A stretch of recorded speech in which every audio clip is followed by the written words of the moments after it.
Terkait dengan sanksi-sanksi, ini belum kita rapatkan. Kenapa? Karena belum ada jatuh keputusan di sekolah.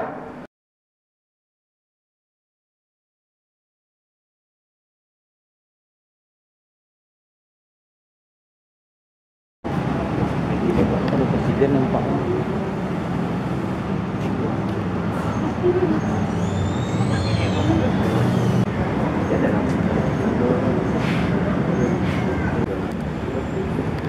Kalau mau ambil biasa belum mulai pertemuan.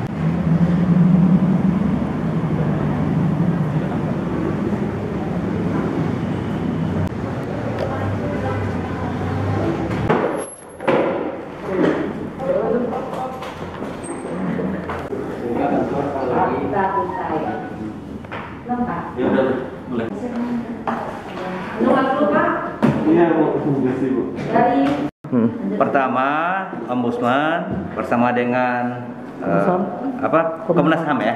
Nah, Komnas HAM itu kita diskusi segitiga terkait dengan apa-apa tahapan yang bisa kita lakukan.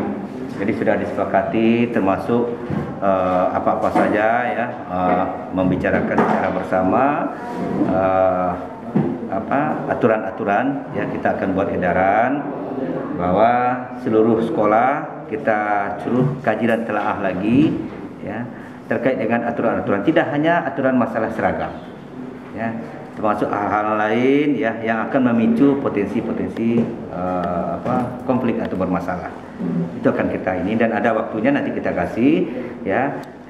Lalu terkait dengan kalau di Ombudsman kita di sini fokus bagaimana membicarakan bentuk layanan yang mestinya harus kita perbaiki ya. Insya Allah ya, diberi waktu ya, kita tadi sepakati waktu di minggu pertama di Februari kita akan ketemu lagi ya, melihat progres dari hasil yang kita coba berikan nanti ke sekolah.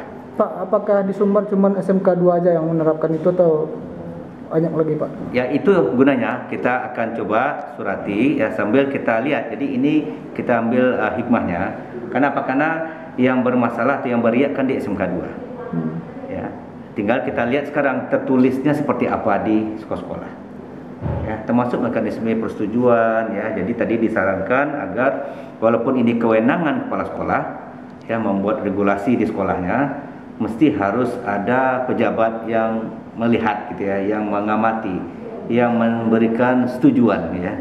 Nah, ini akan kita coba perbaiki sesuai dengan hierarki dan mekanisme yang ada di dinas. Hasil yang Bapak bentuk kemarin itu apa hasilnya, Pak? Ya, hasilnya memang ini belum juga masuk ke tulis karena hari ini udah sampai dari pagi, udah sampai di sini pula. Dia teman-teman ini maraton ini, ya kan? Tapi salah satu hasil yang bisa kita coba pastikan bahwa memang ditemukan ya di SMK 2 itu regulasi yang tidak pas.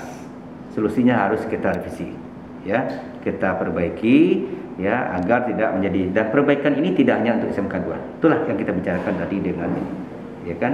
Nah, terkait dengan sanksi-sanksi ini belum kita rapatkan. Kenapa? Karena belum ada jatuh keputusan di sekolah. Anak ini diskor kan tidak ada, ya, atau dikeluarkan dari sekolah tidak ada. Nah, itulah ya hal-hal yang meringankan. Jadi baru dalam proses pembinaan guru ya sudah terlanjur viral. Ya, jadi artinya nanti akan kita cek ya sejauh mana. Setidaknya ya kami akan berikan ya semacam pembinaan kepada guru dan kepala sekolah agar di lain waktu agar bisa lebih hati-hati. Tapi kan Pak Menteri sudah memberi instruksi agar memberi sanksi tegas kepada pihak yang terlibat dalam sanksi tegas itu kan sebuah isyarat. Lihatlah sanksi tegas ini harus kita lihat porsi kesalahannya apa. Ya. Ini mesti harus kita sikapi secara bijaksana ya. Si anak belum jatuh sanksi dari sekolah. Belum ada keputusan. Apakah dikeluarkan? Itu kan seperti saya sampaikan kemarin, hasil investigasi masih dalam proses pembinaan. Sekolah terhadap siswa dalam ini ya dihadirkan orang tua. Beda babnya kalau seandainya sekolah sudah memberikan keputusan anak dikeluarkan atau diskor misalnya, ya kan, itu baru ada keputusannya, barulah boleh menyatakan bahwa ini memang kita masih itu yang tadi kita diskusikan seputarnya ada seputar layanan Ya, bicarakan tadi harus membangun sebuah portal pengaduan. Ya, insya Allah kita lakukan itu nanti ke depan. Berarti hasil investigasi tim itu belum final ya? Nah, kalau finalnya nanti kan tertulis ya. Jadi kira seperti itu. Ya, jadi artinya tidak ditemukan ya.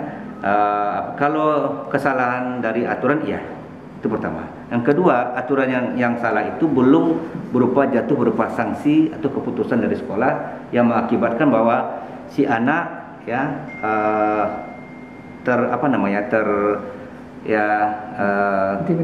terintimidasi atau dirugikan. Belum, ini baru bab proses pembinaan. Ya, sampai di situ. Pak, Ya. untuk revisi peraturan khusus di SMK 2 kapan kira-kira bisa real atau terlaksana gitu Pak? Nah, kalau revisi kan kita sudah punya jadwal. Jadi kalau untuk SMK 2 sekarang sudah merevisi dia. Tinggal sekarang supaya dia seragam ya, kita akan buatkan edaran, besok akan keluar edarannya ke sekolah se-Sumatera Barat agar merevisi dan mengkaji ulang, menelaah ulang. Ya, jadi tidak hanya yang kita kan tidak tahu mana-mana saja yang sekarang yang memang aturannya seperti itu.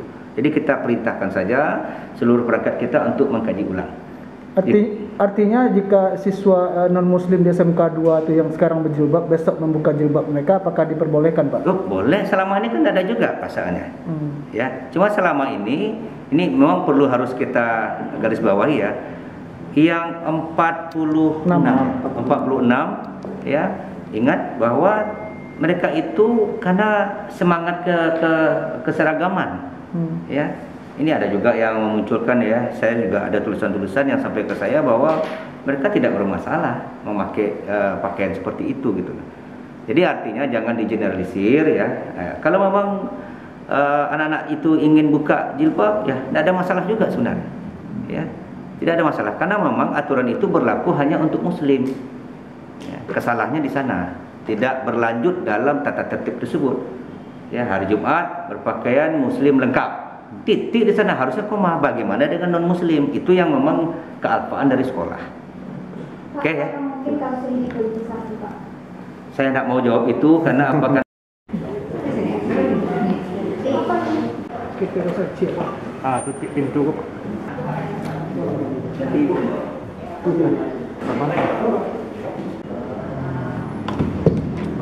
Oke.